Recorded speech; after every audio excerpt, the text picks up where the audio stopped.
अखिल भारतीय साहित्य परिषदर सर्वभारतीय साहित्यिक सम्मान समारोह स्वा विश्वविद्यालय अनुष्ठित हो जाइछि।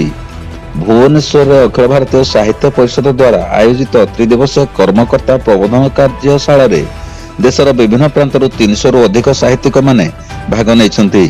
एही अवसर रे स्थानीय शिक्षा और अनुसंधान विश्वविद्यालय सभागृह रे एक सर्वभारतीय साहित्यिक सम्मान समारोह अनुष्ठित हो जाइछि।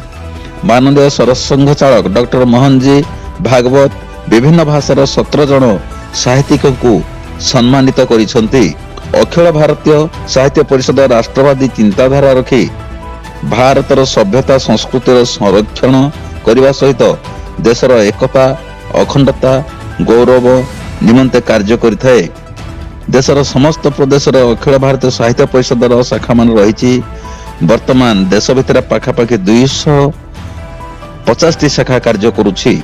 एही कार्यक्रम रे मुख्य आकर्षण थिले डॉक्टर मोहन जी भागवत। से पुरस्कार बंटन कला परे तांकर दिग्दर्शन एवं उपादेय वक्तव्य समस्त को विमोहित करछि।